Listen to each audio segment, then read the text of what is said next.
Olá, nós somos alunos da Faculdade Anhanguera e vamos apresentar nosso time para o trabalho sobre eletromagnetismo. Meu nome é Kleber Bonarim. Meu nome é Rodrigo Molina. Eu sou William Silva Batista. Meu nome é Guilherme Rodrigues. Olá, meu nome é Kleber e hoje vamos falar sobre a percepção da descarga eletrostática de acordo com a tensão da descarga. Descarga eletrostática é um fenômeno natural que consiste na transferência de carga de dois corpos com potenciais diferentes. A descarga eletrostática geralmente é imperceptível para nós, mas de acordo com a tensão nós podemos sentir, ouvir e até ver. Até 3.500 não podemos ver nem sentir nada. Acima de 3.500 podemos começar a sentir os efeitos da descarga eletrostática.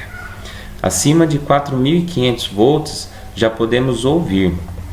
E acima de 5.000 já podemos até ver os efeitos da descarga. Alguns exemplos do que podemos sentir são quando tocamos uma maçaneta de porta, por exemplo, ao tocar em um carrinho de compras no supermercado, ao encostar no carro quando você vai abrir a porta, às vezes você pode sentir esses efeitos. Um exemplo de quando podemos ouvir é quando vamos manusear ou tirar uma blusa de lã e ouvimos alguns estalos. Esses estalos são descargas eletrostáticas. Um exemplo do que podemos ver também é a própria blusa de lã. Se você estiver num ambiente com menos iluminação e for tirar a blusa de lã, na hora que ocorrem esses estalos, você até pode perceber alguma pequena emissãozinha de luz. Outro e mais comum de se ver são os raios, que é uma descarga elétrica de grande intensidade, que ocorre na atmosfera, entre regiões eletricamente carregadas. E pode se dar tanto no interior de nuvens, que são intranuvens, como entre nuvens, que são as internuvens, ou entre nuvens e a Terra. Os raios vêm sempre acompanhados de relâmpago, que é uma intensa emissão de radiação eletromagnética que também é visível, e do trovão, um som estrondoso. Essas descargas dos raios, elas podem variar de 15.000 amperes até 200.000 amperes. É um efeito muito forte. E tem duração média de 0,2 segundos, é muito rápido, né? E chega numa temperatura de 30.000 graus Celsius. Vamos falar sobre a influência da umidade no ar na eletricidade estática.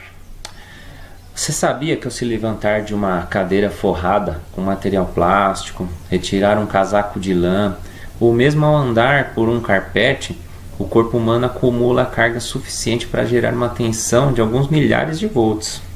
Certamente você já deve ter tomado um choque em algum dia ao abrir uma porta de carro, ou mesmo uma porta comum, num carrinho de supermercado.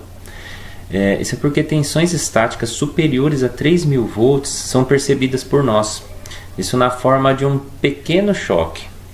Tensões mais baixas que 3.000 volts não chega a dar essa sensação de choque. Por isso, às vezes, a gente acaba tendo uma descarga eletrostática, mas acaba não percebendo.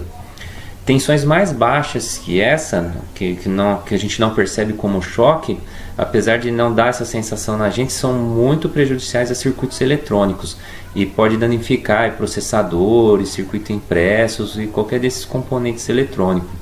Basta algumas dezenas de volts para danificar esses circuitos. A gente não sente a descarga menor de 3.000 volts porque a duração é muito pequena, é questão de bilionésimos de segundo, mas os circuitos eletrônicos percebem sim e até se danificam. Se a gente pegar, por exemplo, a região do centro-oeste, que passa por um bom período do ano com a umidade muito baixa, o ar fica muito seco, isso acaba gerando muita eletricidade de atrito. Com a baixa umidade, muita energia se acumula em nosso corpo e é comum ver pessoas reclamando de sentir choques ao encostar uma nas outras ou encostar em qualquer outro objeto, como a gente já deu exemplo aí, um carrinho de compra, a porta do carro, esses tipos de objetos. Não é visível, mas todos nós temos uma carga elétrica. Essa energia precisa ser descarregada de alguma forma, como forma de equilibrar a eletricidade do corpo. É por isso que a sensação de levar choque é na hora que faz essa descarga para o equilíbrio de carga. A causa para a ocorrência de mais choque desse tipo é que o ar seco não deixa que as descargas elétricas se façam de forma contínua. Então, os choques causados pela eletricidade estática, cargas elétricas positivas, negativas, que todos os materiais e pessoas possuem, são habituais e resultam do contato entre cargas diferentes. Se você pegar uma pessoa está com uma carga muito positiva e um objeto está com carga negativa, na hora que eles se tocarem vai ter essa troca e você vai ter a sensação do choque. Só que com o isolamento, por causa do ar seco, as pessoas concentram em si mais energia. E quando tocam algum outro objeto, aí com a carga elétrica diferente vai ocorrer essa descarga. Já com a umidade do ar mais elevada, ajuda a retirar esse excesso de carga, essa diferença de potencial dos materiais. Mas mesmo no ambiente úmido, as voltagens geradas, apesar de serem menor que no ambiente seco, ainda são suficientes para causar danos aos circuitos eletrônicos e até dar choque às pessoas. Eu sou o Guilherme e eu vou falar sobre eletricidade estática. A eletricidade estática nada mais é do que um fenômeno que acontece de acumulação de cargas elétricas em um material. Esse fenômeno normalmente acontece com o atrito de dois materiais diferentes.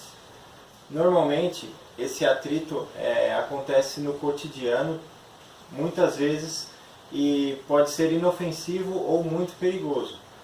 Por exemplo, o ar, quando está muito seco, ele tem uma facilidade de acumulação de cargas elétricas em um material. O outro exemplo também são folhas de papéis, numa fábrica de papel, que quando são produzidos acumulam cargas elétricas. Também acontece com carros, caminhões, aviões, quando estão em deslocamento, eles acumulam cargas.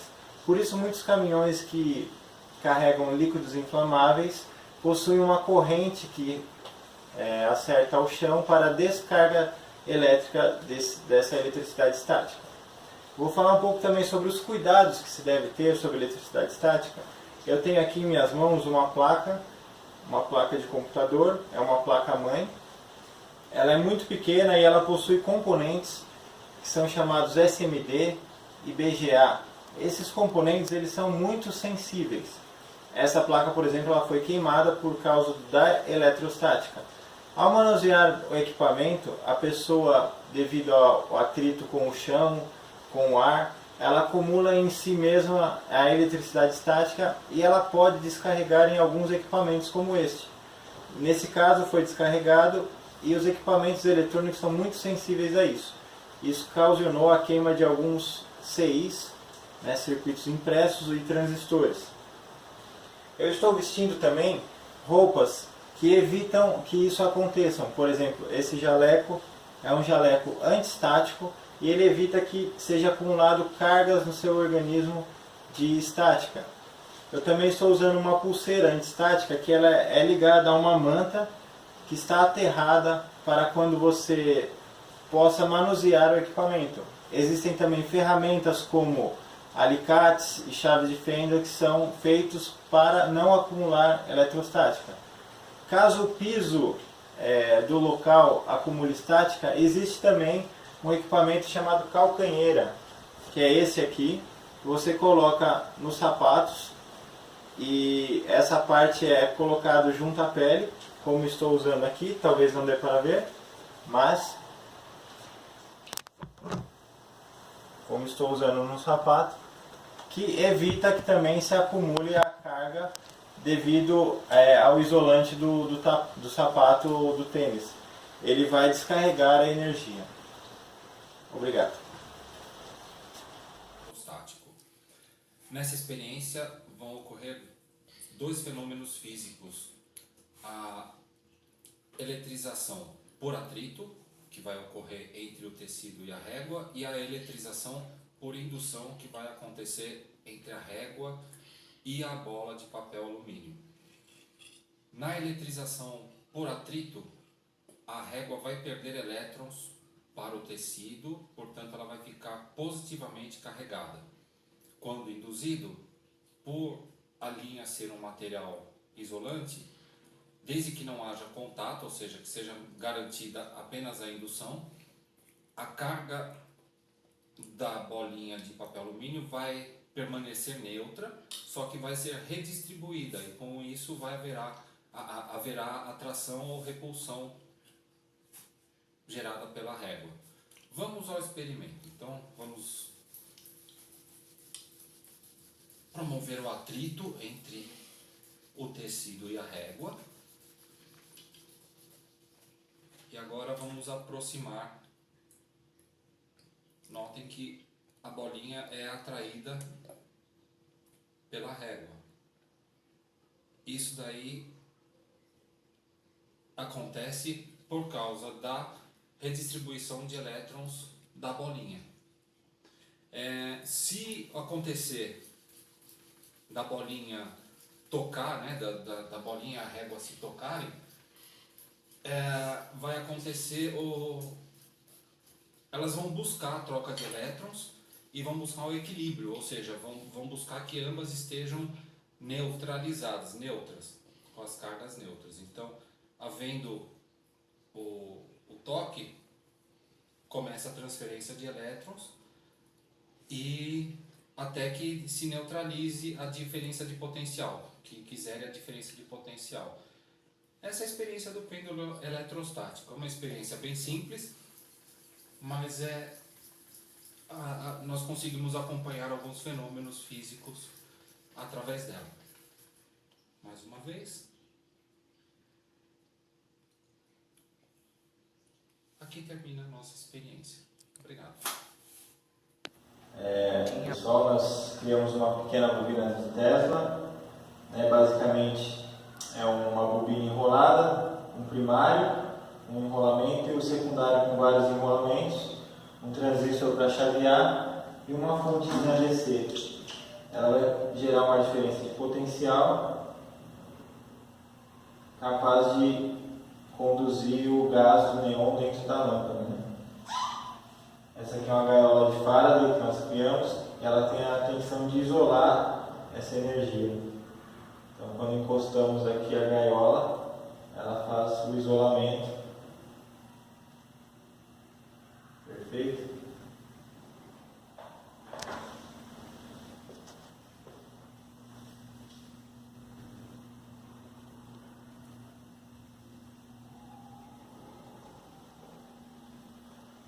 Esse é o nosso experimento com energia. Para-raios. A importância para a segurança dos edifícios. Blackouts, incêndios, mortes, prejuízos. Basta chover e as más notícias aparecem. Fenômenos naturais que podem matar pessoas, causar incêndios e danificar aparelhos eletroeletrônicos. As descargas atmosféricas sempre foram um transtorno para a população. Campeão em incidência de raios, o Brasil constantemente palco de histórias alarmantes, e o grande centro urbano são as principais áreas afetadas, já que os estudos indicam que a poluição atmosférica e as ilhas de calor contribuem para a ocorrência de raios. Uma descrição simplificada pode classificar um raio como um curto-circuito entre a nuvem e a Terra, um fenômeno da natureza imprevisível e aleatório que ocorre quando a energia acumulada em uma nuvem atinge um valor crítico e rompe a rigidez dielétrica do ar. Felizmente, esses eventos são estudados há muito tempo e as medidas de prevenção estão em um estágio bem avançado. A instalação do para-raio, tecnicamente chamado de Sistema de Proteção contra Descargas Atmosféricas, SPDA, é o meio mais adequado de proteger uma edificação e as pessoas que estejam em seu interior.